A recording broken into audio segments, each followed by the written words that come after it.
새로운 얘기들이 점점 쏟아지고 있습니다. 조작 실토 직전에 안철수 전 후보를 만나서 먼저 고백했다는 얘기입니다. 이 얘기를 좀 하나하나 짚어봐야 될 것 같은데요. 문주정 씨 제보 조작 사건입니다. 이 하루가 멀다고 새로운 사실들이 터지고 있는데 점점 윗선으로 올라가는 모양새입니다. 그 분위기를 저희가 오른쪽에 준비를 했습니다. 같이 한번 보시죠. 제목은 이렇습니다. 드러나는 윗선. 저희가 이 이준서 전 최고위원, 그러니까 이 제보 조작 사건의 지시자로 지목된 이 사람의 행동과 시점을 시간대별로 하나하나 준비를 했는데 1, 2, 3 이렇게 시간대별입니다. 먼저 새로운 인물이 등장했는데 네. 박지원 전 대표에게 먼저 이유미 씨의 문자를 전달했다. 문제의 문자를 전달했다. 이런 내용이 있습니다. 좀 자세히 설명을 그렇습니다. 지금 이제 폭로 나흘 전인 1일 날에 박지원 당시 선대위 상임선대위원장입니다. 위원장한테 이준선 씨가 이런 내용이 있기 때문에 문자 메시지를 전달을 했고요. 그 문자를 한 번이 아니고 5차례에 걸쳐가지고 문자 메시지를 11장 전송, 통화 실패, 친구들 얘기도 하고요. 그리고 돈을 물 쓰듯이 하고 있더라. 또 어떻게 하면 더 이슈를 만들 수 있을까요?라는 문자 메시지를 박지원 전 상임 위원장한테 전달했다는 내용을 지금 밝히고 있습니다. 예, 이수희 변호사님, 그런데 정작 박지원 전 대표는 내가 해당 내용에 대해 보고받지 못했고 인지하지도 못했다. 지금 이런 입장을 밝히고 있어요.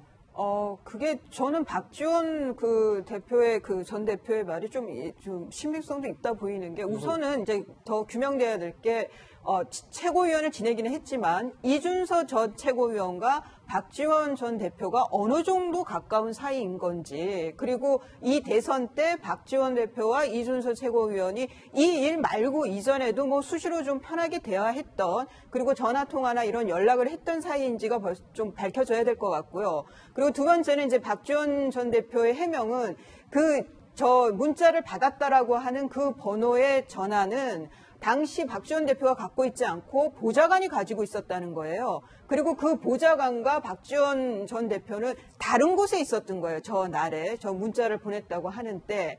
그렇기 때문에 나는 비서관한테 받은 것이 없다, 연락받은 것이 없다는 건데, 저 문자를 받은 이후에 박지원 전 대표가 이준서 전 최고위원과 어떤 연락이 있었는지 여부는 이제 검찰에서 밝혀야 할 바인 거죠. 근데 저는 이 국민의당 이 얘기는 좀 먼저 좀 정리를 하고 가야 될 게, 조작 지시를 했느냐, 그 부분하고, 근데 지금 보면은 조작 지시를 한 거는 지금 나오는 게 없어요. 두 번째는 은폐 지시를 했느냐인데, 이 은폐가 어느 순간에 이게 조작이 됐다라는 걸 알게 되면서 용기 있는 고백을 못한 거, 그 자체가 바로 은폐인 건지, 이런 것들이 좀 서로 좀 개념 정리가 돼야 되는 거 아닌가, 이런 생각이 먼저 든 게. 지금 흐름은 아마 그 윗선이 묵인과 방조를 한 게 아니냐, 이 분위기로 가는 것 같은데, 박지원 전 대표 이 문자와 관련 이준서 전 최고위원과의 여러 가지 얘기에 대해서 과거에 이렇게 얘기한 적이 있습니다. 들어보시죠. 저도 그런 충격적 내용을 보고 깜짝 놀랐습니다. 2, 3일 전에 당직자로부터 이러한 일이 있다라는 보고를 받았습니다. 저에게는 전혀 보고한 사실이 없고 그 내용도 몰랐습니다. 그래서 저는 지금까지 검찰 조사가 진행 중에 있지만은 최소한 보고나 내용을 받지 않았다 하는 것은 분명히 밝힙니다. 저는 안철수 후보도 보고를 받지 않았을 것이다, 이렇게 확신하고 있습니다. 그러니까 허 교수님, 이게 대선 전에 문제가 될 이제 조작 사건에 대해서 문자를 전달했는데 문자를 못 받. 이렇게 하면 박지원 전 대표에게는 전혀 책임이 없는 겁니까? 일단은 없죠. 그러니까 어쨌든 그래도 그때 당시에 선대위원장을 하셨잖아요. 그러니까 이 사건 전체에 대한 정치적 도인적 책임은 있지만 문자를 못 받다 이렇게 되면 법적인 직접적인 책임에서는 벗어나는 게 사실이죠. 그렇지만 이제 문자를 그 산청으로 가져갔기 때문에 그 비서관이 휴대폰을 산청에서 가져가 있고 본인은 제주도에 있었기 때문에 못 받다 이렇게 이야기하는데, 그거는 신빙성이 있는 이야기입니다. 그렇지만 문자를 본 비서관이 다른 전화로 박지원 대표에게 전화를 했을 가능성은 충분히 남아 있는 거죠. 그 진실성 여부는 이제 뭐 수사를 해보면 다 나타날 것이고요. 그다음에 이제 비서관도 그때 문자를 못 보고 있었는데 이번에 사건이 이렇게 되면서 이번에 확인해 보니까 있더라 이랬는데 그 문자를 언제 확인했는지도 역시 기록이 다 남아 있기 때문에 그걸 조사를 해보면 다 나오지 않겠느냐. 그 뭐 조사 결과에 따라서 박지원 전 대표의 결백성 여부는 드러날 거라 본다. 그럼에도 불구하고 당시에 어쨌든 선대위 최고위원장이었기 때문에 선대위 대표 도의적 책임이 있다. 예, 정치적 도의적 책임은 있죠. 준비한 건 다시 보실게요. 그러니까 이날이 5월 1일이에요.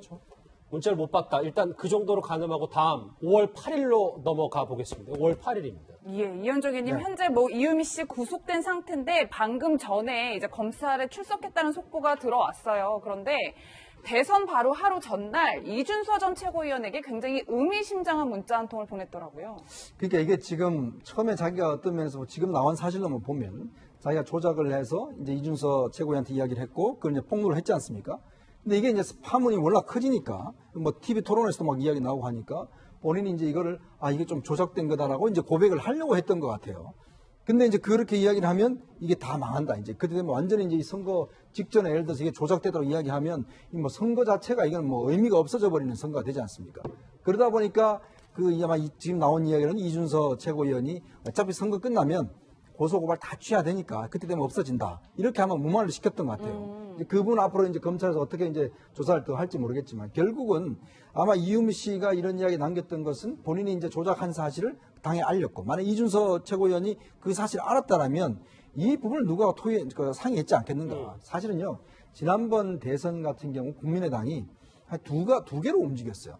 그러니까 뭐냐면 안철수 전 대표의 측근들 즉 중심으로 하는 이 그룹과 당과 이게 조직이 전혀 사실은 매치가 안 돼서 굉장히 어떤 엇박자를 많이 냈습니다. 그러니까 특히 이런 것들 보시면 알겠지만 대부분 이 이번에 문제된 사람들이 안철수 전 후보가 데리고 온 사람이에요. 그러니까 당에 있던 사람들이 아닙니다. 그러니까 당하고 이게 지금 서로 어떤 연결 관계가 끊겨져서 그러다 보니까 결국은 당도 이게 지금 정확히 안철수 캠프에서 뭐가 일어나는지 잘 모르고 이게 서로가 어떤 그 소통이 안 되다 보니까 이런 문제가 이제 발생하는 것이거든요. 그래서 아마 지금 상황을 보면 결국은 안철수 그 캠프 중심에 있었던 분들이 몇몇 이제 정치인들이 아닌 분들이 이 이야기를 주도했고 결국 이 문제가 터지고 나니까 결국 당도 지금 어쩔 수 없는 상황으로 말려들어가는 이러한 상황으로 저는 이해를 하고 있습니다. 예. 어찌됐건 지금 이준서 전 최고위원의 목소리, 말, 입장이 제일 중요했어요. 뭐 이 얘기는 지금 새로운 내용이긴 합니다만 그 전에 이준서 전 최고위원이 이런 얘기를 한 적이 있습니다. 한번 같이 듣고 오시죠.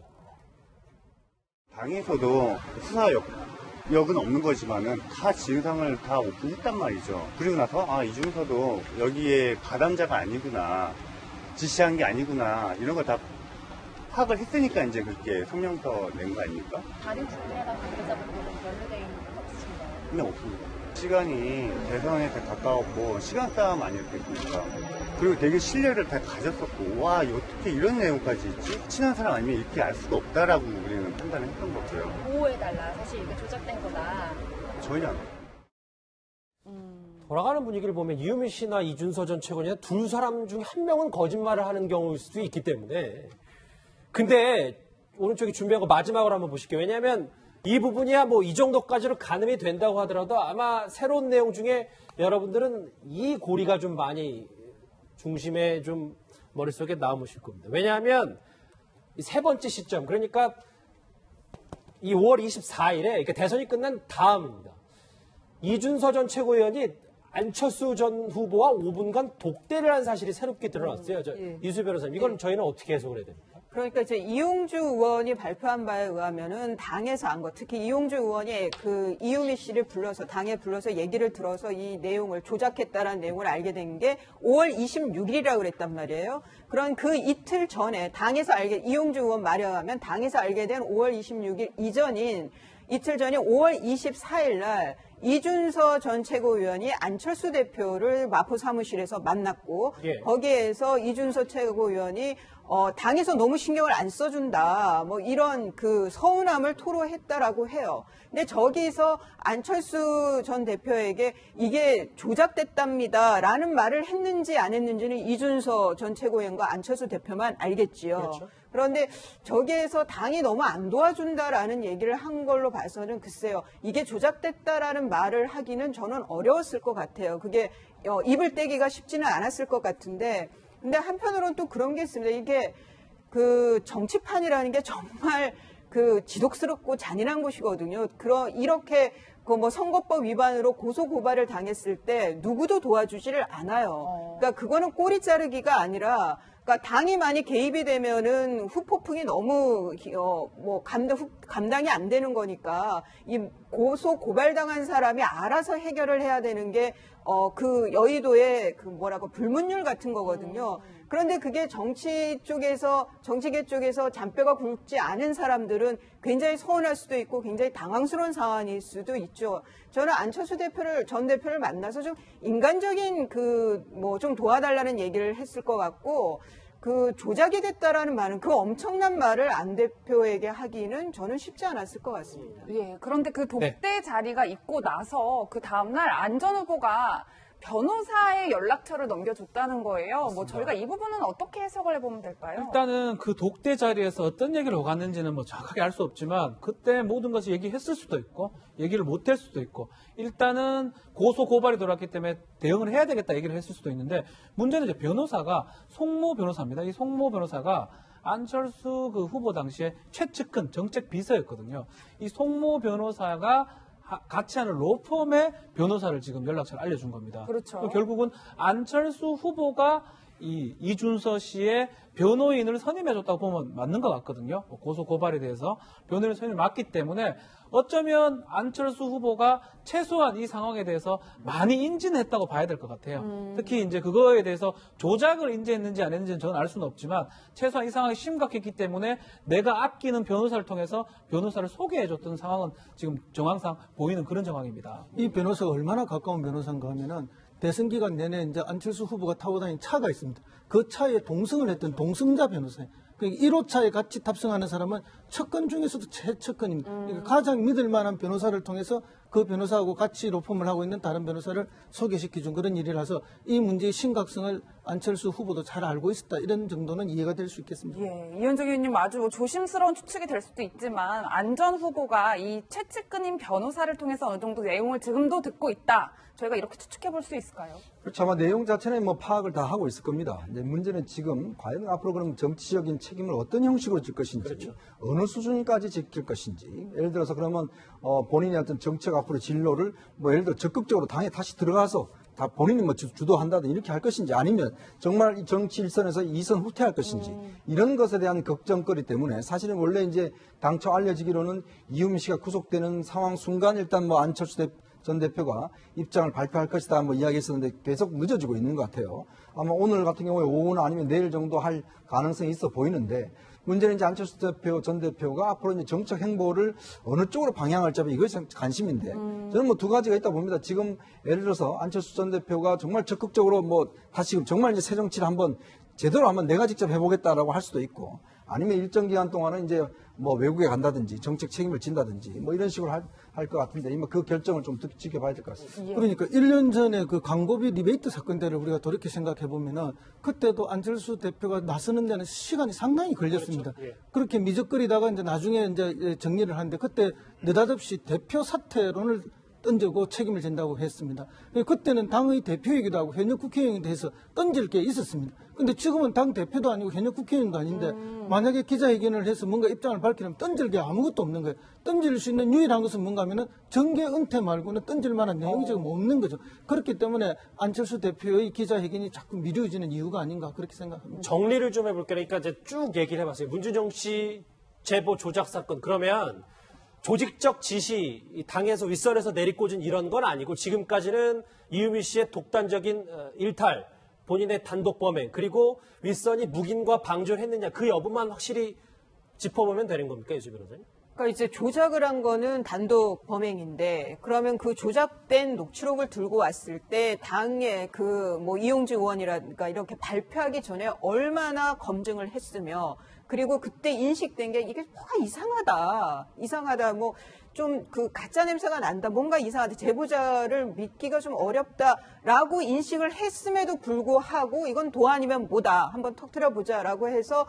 발표를 했다라고 하면은, 그러면 그거는 공범이 될 수 있어요. 그러니까 그 발표한 이용주 의원이나 거기에 관계됐던 당 관계자가 얼마나 의심하면서 그 인식하고 있었느냐, 는 부분도 짚어봐야 할 부분이고, 이후에 이것이 조작됐다라는 걸 알고 어떤 조치를 취했느냐는 거는 법적인 것보다는 정치적으로 국민의당이 책임져야 할 그런 사안으로 보입니다. 알겠습니다. 박지원 전 대표와 이 안철수 전 후보와 관련된 얘기까지 나왔는데 좀 더 지켜봐야 될 것 같습니다. 예, 뭐 이런 것들이 좀 서로 좀 개념 정리가 돼야 되는 거 아닌가 이런 생각이 먼저 든 게. 그러니까 지금 흐름은 아마 그 윗선이 묵인과 방조를 한 게 아니냐 이 분위기로 가는 것 같은데, 박지원 전 대표 이 문자와 관련 이준서 전 최고위원과의 여러 가지 얘기에 대해서 과거에 이렇게 얘기한 적이 있습니다. 들어보시죠.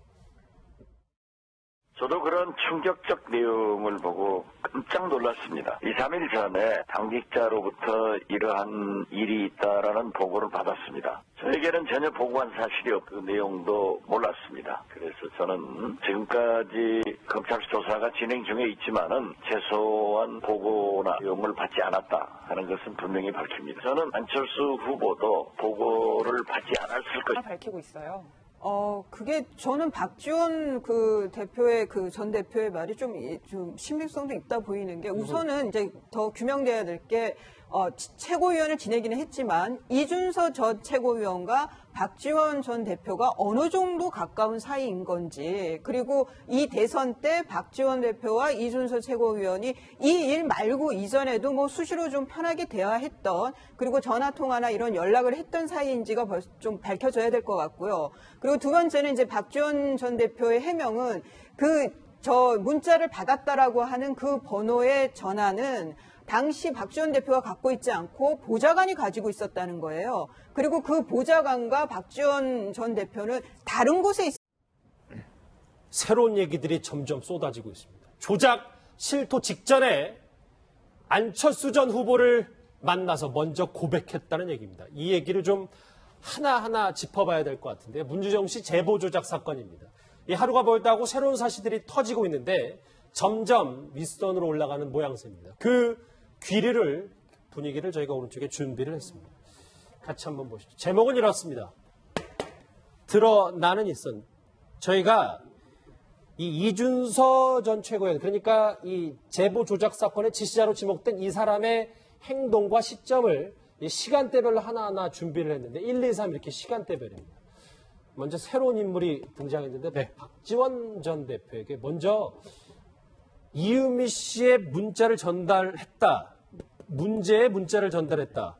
이런 내용이 있습니다. 좀 자세히 설명을 그렇습니다. 지금 이제 폭로 나흘 전인 1일 날에 박지원 당시 선대위 상임선대위원장입니다. 위원장한테 이준선 씨가 이런 내용이 있기 때문에 문자 메시지를 전달을 했고요. 그 문자를 한 번이 아니고 5차례에 걸쳐가지고 문자 메시지를 11장 전송, 통화 실패, 친구들 얘기도 하고요. 그리고 돈을 물쓰듯이 하고 있더라. 또 어떻게 하면 더 이슈를 만들 수 있을까요?라는 문자 메시지를 박지원 전 상임 위원장한테 전달했다는 내용을 지금 밝히고 있습니다. 예, 이수희 변호사님, 그런데 정작 박지원 전 대표는 내가 해당 내용에 대해 보고받지 못했고 인지하지도 못했다. 지금 이런 입장을 썼던 거예요. 저 날에 문자를 보냈다고 하는데, 그렇기 때문에 나는 비서관한테 받은 것이 없다, 연락받은 것이 없다는 건데, 저 문자를 받은 이후에 박지원 전 대표가 이준서 전 최고위원과 어떤 연락이 있었는지 여부는 이제 검찰에서 밝혀야 할 바인 거죠. 근데 저는 이 국민의당 이 얘기는 좀 먼저 좀 정리를 하고 가야 될 게, 조작 지시를 했느냐, 그 부분하고, 근데 지금 보면은 조작 지시를 한 거는 지금 나오는 게 없어요. 두 번째는 은폐 지시를 했느냐인데, 이 은폐가 어느 순간에 이게 조작이 됐다라는 걸 알게 되면서 용기 있는 고백을 못한 거, 그 자체가 바로 은폐인 건지.